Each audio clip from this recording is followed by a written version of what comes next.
best painting of today, and it's funny how that goes.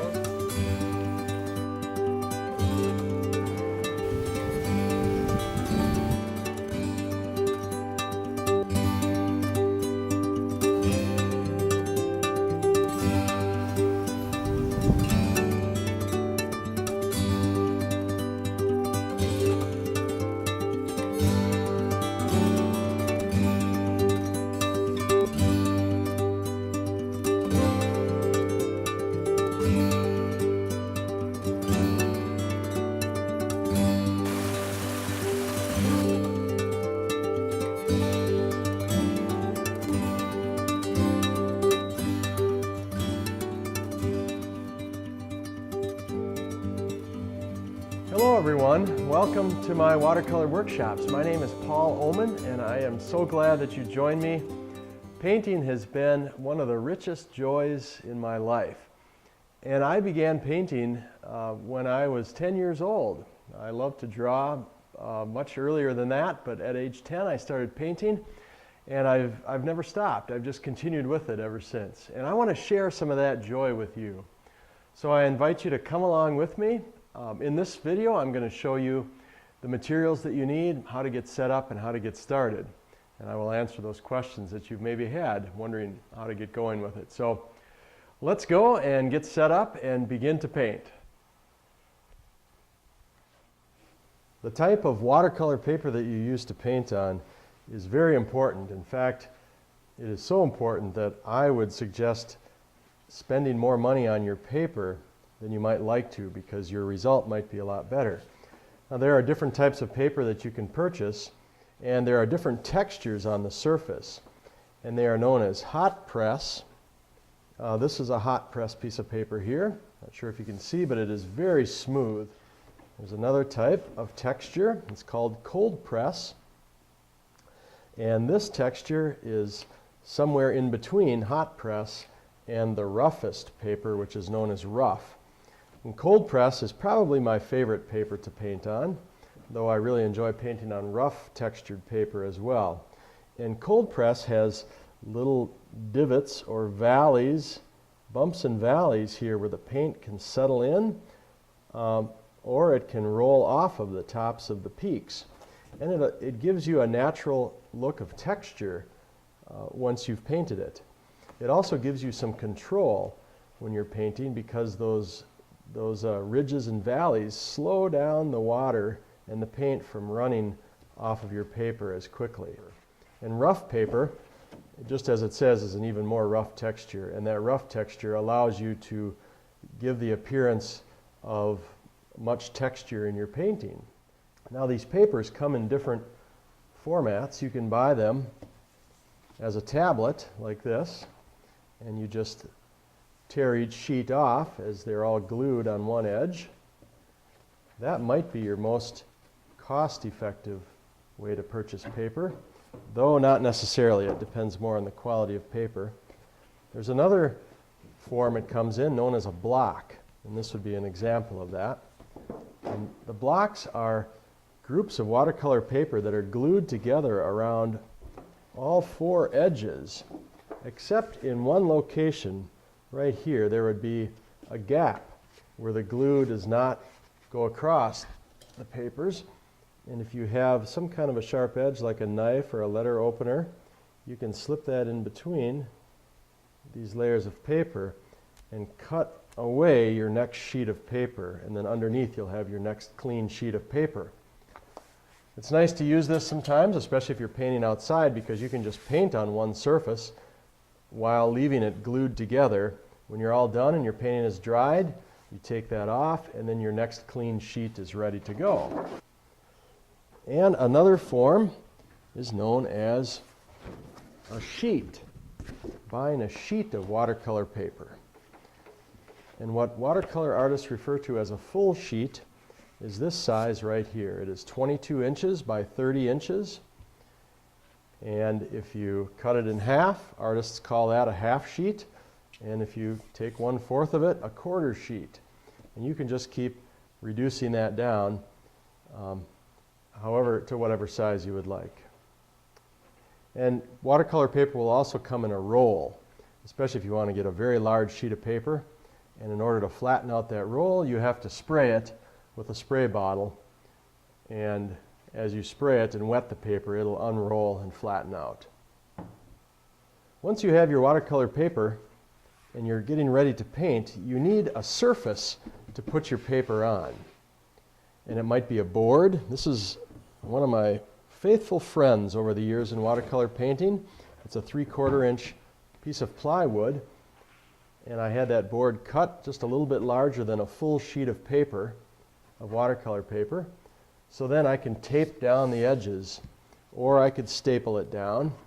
I usually use masking tape to tape it down. I think that works very well. And this is another favorite of mine.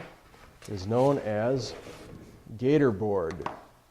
And gator board is very similar to a foam core board, but it is very rigid and solid, but it is very lightweight. You see the foam core inside there, but the surface is very solid. And it doesn't allow water to soak into it, which is very nice. And I have a smaller size, or for a 1/4 sheet, and I have this size. You can see I've painted a lot on this one, which is the size for a 1/2 sheet of watercolor paper. It's whatever you prefer. As an example today, I am going to show you how I take a 1/4 sheet of paper and fasten it to this piece of gator board as I prepare to paint. I just simply take general purpose masking tape and stretch the tape about half of that width of the tape on the paper and the other half off of the paper and onto the board, and I tape all 4 sides down like so. And I press these edges down to make sure that they're fastened all the way around very neatly, so paint and water will not run underneath them when I paint.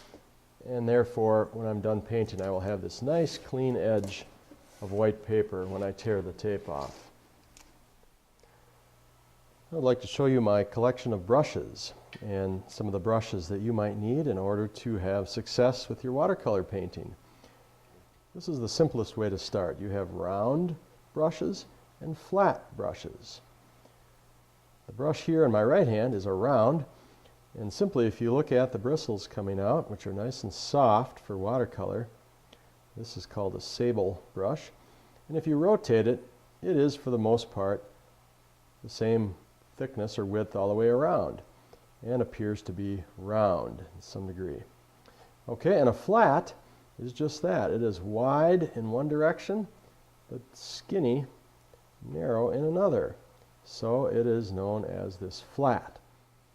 Whatever brushes you get, though, I recommend getting brushes that have a handle that is somewhat long. If it is too short, it has an effect on your painting. Your painting will not turn out as well. But if you're able to hold your hand back further on the brush like this when you paint, and not up here like you do when you're writing with a pen or a pencil, if you hold it back here, your painting will have a more free and fresh look to it. And that only comes by moving your hand back on the brush. So rounds then come in different numbers. So here's a number 6 round, quite small. We go 6, here's a 10, I have a couple of 10s, and then I have, what is that, a 12, and I have 2 16s, and this one here with this brand is just simply known as a large. And the flats, here's a 3/4 inch flat and a 1/2 inch flat, and this first one that I showed you is a 1 inch flat. I also have some wider flats. Here's a 2 inch flat. Look how wide that is. That's a wonderful brush to use, especially when painting a large painting and I want to cover big areas very quickly. Very important to have that brush. And then if there's a third category that's very important, it would be this one over here. These brushes here are known as There's several names for them. Either a liner, a script brush, or sometimes they are called a rigger. These brushes have long bristles, long and narrow bristles. And the reason for that is they have the ability to hold a lot of water and paint, so you can paint a line for a long time before it runs out. Maybe it's telephone wires or a railroad track or a long branch on a tree. You can continue for a long ways and it won't run out. Very important brushes also to have if you want to add some detail to your work. And then there are other brushes that are simply round brushes. They're round, but they're short and they're small. And these brushes sometimes will serve well for smaller details, or what I often use it for is to sign my name on the painting. You have more control with that, and so again I hold my hand back on the brush, but I'll sign my name with that and do some other things. Here's another brush that's been a friend and a favorite of mine over the years. It's called a rake. Like a rake that you'd rake your leaves in the fall with. But the brush comes with this frayed edge. It's just how it's supposed to be, so that when you paint with it, it might make a series of lines that could look like dry grass or fresh grass, or needles coming off of a pine tree, or various textures. Or sometimes I just use it to pick up some water and some diluted paint, and I will throw that paint real hard right into a wet wash on my painting, and it will create an interesting effect. And I like to experiment with other brushes, so sometimes I'll buy some funny shaped things. These are really loose and floppy, and they'll create some fun shapes that are a little bit out of control and might give my own painting a unique look. So experiment, get yourself a couple of flats and a couple of rounds and a liner or a script brush, and you're set to go. Let's take a look at how some of these brushes that I just introduced you to work. Here's a flat brush, and we will pick up some of this color here. We'll take some blue, and this brush will make either a nice wide flat line, or we can turn it on its edge a little bit and make a narrow line, or you can vary it from one to the other as you're painting. You can make it wide and narrow like that. Fun to play around with these. It's the best way to learn what each brush can do, and when you know what each brush can do, then you will be able to choose which brush will be best for the subject that you're painting. Let's now use a round brush, where this round, now that it's wet, comes to a point, and as it comes to a point, we can hold it like so and create a thin line, or we can flatten it out wide like this and cover a big area like so. It's a very useful brush. Just practice doing different shapes and different things with it. Lines and patterns. Probably my favorite brush is that round. And then I introduced you to the liner, or the rigger brush, also called a script brush. It's very long and narrow, and it holds a lot of paint. So I can paint a long line with this, before it runs out.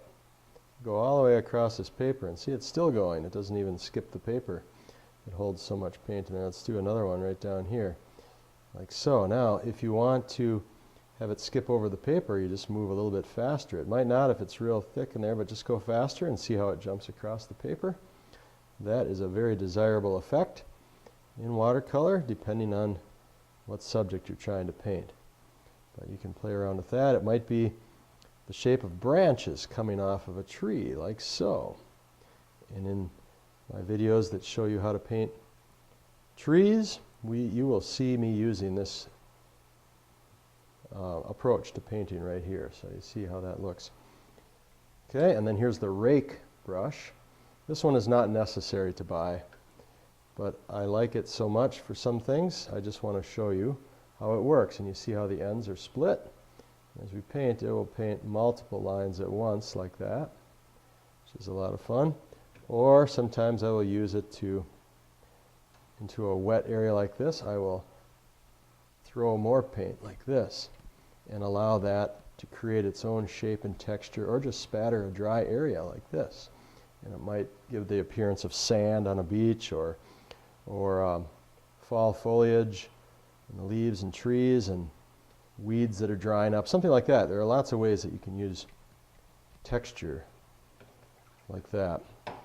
And the last one I'll demonstrate here is this small little round, and it's the one that I often use to sign my name or to do some smaller work. And so you can just practice signing your name. You can see what kind of lines that makes. But it runs out of paint fairly fast. But you do have more control with this than you will of a liner or a script brush.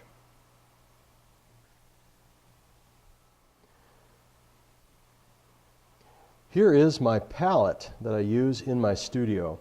It's fairly large. You can see the size of it based on my hand here next to it.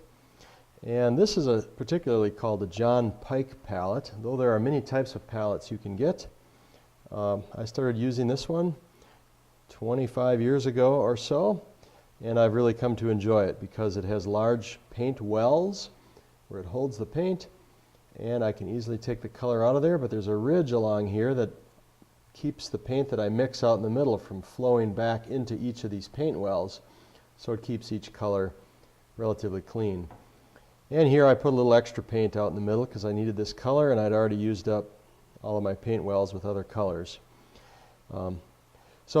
But with a palette, when you lay out the colors, what you need to do, and I think it's very helpful, is to have your warm colors on one side, and you move to your cool colors on the other side.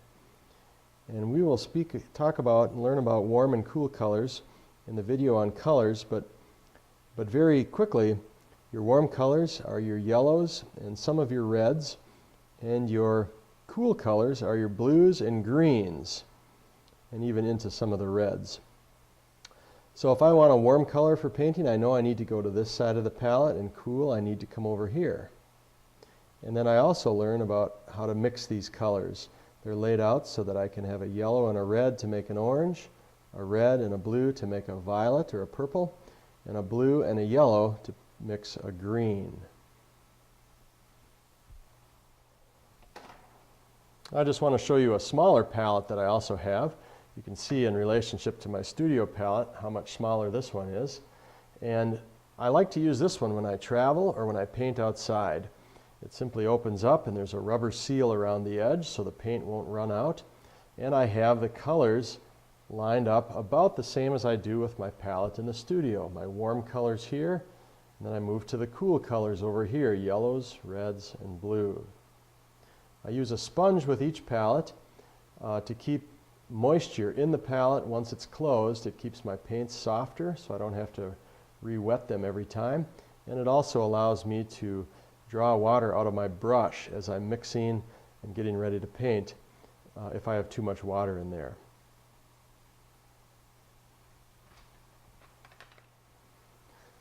You will need to decide what colors of paint that you want to use, and I will share with you what it is that I recommend and what it is that I use, and you can choose if you want to use this or not.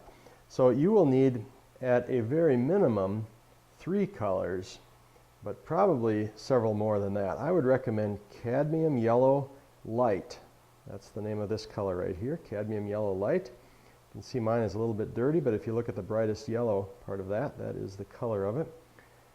So that's one of your primary colors. You'll need the primary color red. The name of it is alizarin crimson. That's the one I would recommend. And a blue, your other primary, yellow, red, and blue. Cobalt blue is a good primary. And with those 3 colors, you can mix and paint many, many different paintings and many different shades of color. Additional colors I'd recommend would be, let's go back to the yellow side over here, raw sienna or yellow ochre. Raw sienna is a little bit brighter in color. Yellow ochre is a little bit stronger though in certain areas. That's a good one. Burnt sienna is another excellent color to have. This color here is raw umber. You can get by without having that, but it does work nice to mix up some of the pine tree greens that we'll be using in some of the paintings. This color is called Aureolin, A-U-R-E-O-L-I-N. If you have cadmium yellow light, then you don't necessarily need this, but this is also a fun color to work with.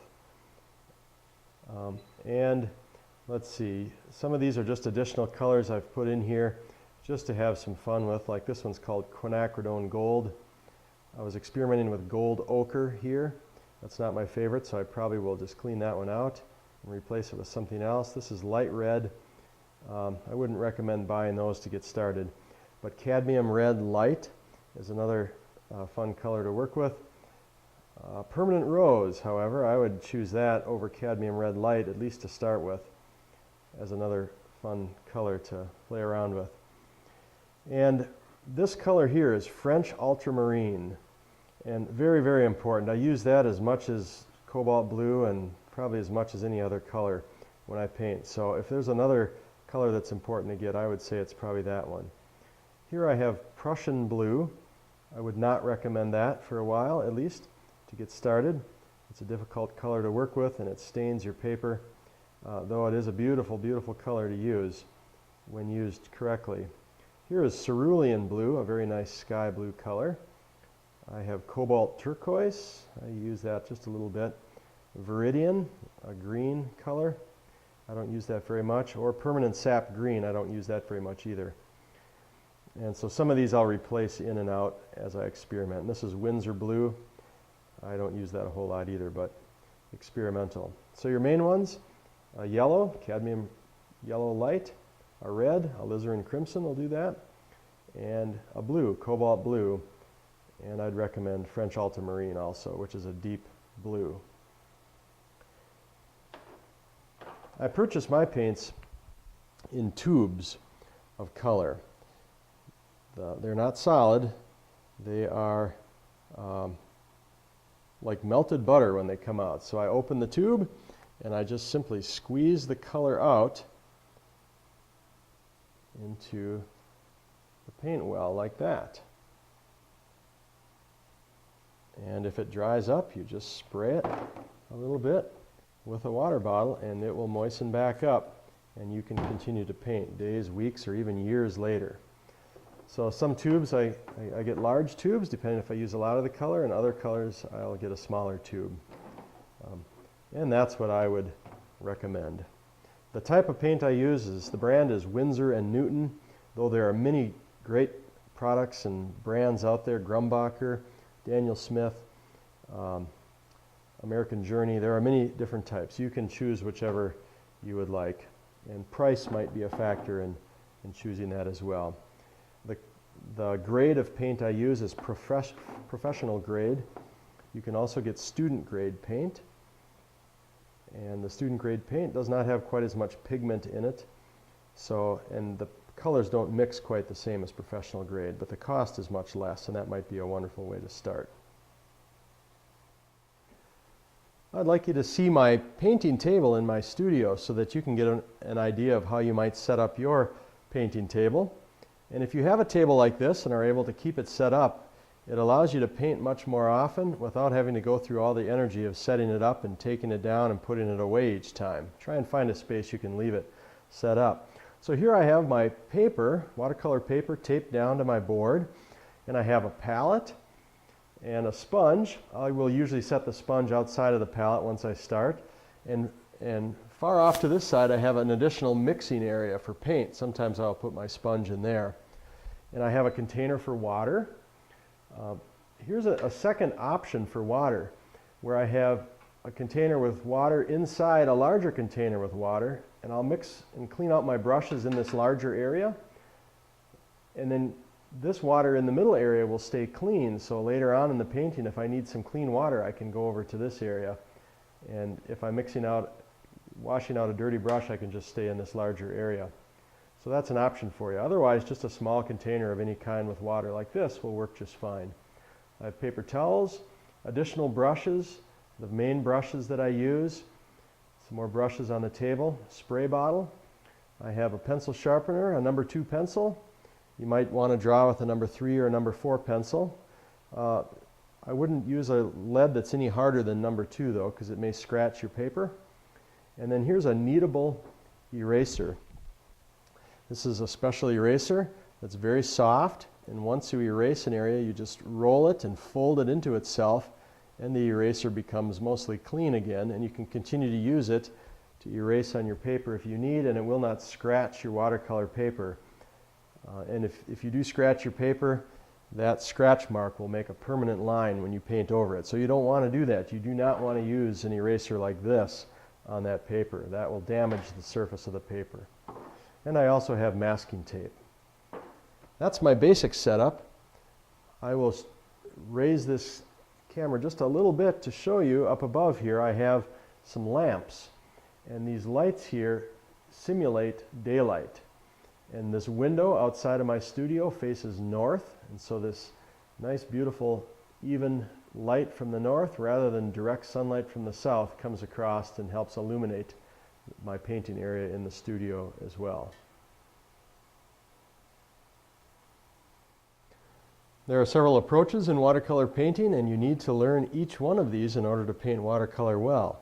So the first one is known as a wash, and what I would like you to do is take some cadmium yellow or a yellow color that you have and add water to it, and make sure it is pretty dilute, and then come back to your paper and just do an area in the upper left here where we are just covering over the entire area of paper with this diluted color of yellow. And the word wash sounds kind of strange. It's like you're washing clothes or something, but what it means is you're covering a large area of paper without putting any detail or very little detail in the middle of it. One thing you can do, let's take some of this red, alizarin crimson. While the wash is wet, you can add some of that right into it and see what that does. It moves, it flows on its own, it's extending out here. This is known as a wash, and it's what is often done on a painting for the background or for the sky. You paint this wash and you let it dry, and once it is dry, then we paint the next step over it. I am going to give this just a minute to dry, and when it's dry we'll come back and we will paint the next step. Now that this area is completely dry, it feels dry to the touch, we can paint something right over the top of it and create another image. This next step is known as wet on dry. So wet on dry is just what it says. It's painting wet paint on dry paper. So, and more specifically than that, I'm going to mix up a little bit of blue and red to get a purple or a violet. Let's paint a suggestion of some houses against this sunset sky here. How about that? So you can see here that we've created this darker shape against a lighter background. We can add things like, let's say there's a telephone pole in here, maybe a swing set out in the backyard or something like that. But the point of this is we've painted a wet area on dry paper, so we have a clear and defined edge that shows up. That technique, again, is known as wet on dry. Another technique is known as wet in wet, and I actually did that when I put the red into the yellow sky while it was wet. So I put a wet paint into a wet area of paint, and it ran and it blurred together. Wet in wet. So we have so far a wash, wet in wet, and wet on dry. And now our next step is going to be known as dry brush. Dry brush is just what it says. We take paint and we mix it up very thick, not much water at all, so it is like thick melted butter on the end of our brush, and then we can skip across the paper like that. See how it makes a broken line? That is known as dry brush. It is a great tool to use in creating perspective, and sometimes you may want to enhance certain areas of your picture. We could suggest there are some windows on the side of this building here, and maybe a door in this one, a window there, and it's amazing what just a little bit of dry brush will do. If it was a solid block, which would be wet on dry painting, it would not look as good. It would look as though light has disappeared from that area. But when it skips the rough surface of the paper and it just hits the top ridges, it looks as though light is circulating around the building, even on the shadowed side. Now I'm going to use this liner script brush and create a look of dry brush here too. Let's just say there are some power lines extending across the scene. And sometimes we like to leave those out of our paintings, but I think sometimes they connect one side of the painting together. That's a dry brush technique where it is not a solid line, but it skips across the rough paper. A very effective and important part of a watercolor painting. So work on those four steps: wet the wash, wet in wet, wet on dry, and dry brush, and you will be well on your way to having the skills you need to paint an excellent watercolor painting. Let's try one more little demonstration. Take a little bit of water and let's mix up a color. Let's take some blue and some yellow and stir it together and form a green. If you want to do this with another color, that's entirely fine. And then just do something like this, kind of a shape that goes every direction there, kind of haphazard with a round brush. And let's take a smaller round and mix up a darker color, maybe some blue and some French ultramarine or cobalt and some alizarin crimson, and maybe even some burnt sienna in that mix. And then come back in here, and while the green part is still wet, just bring the trunk of a tree up to it and let that wet edge touch, and maybe in a couple other spots you can have a suggestion of the branches going through the tree, and you will have yourself a nice little tree that you have created.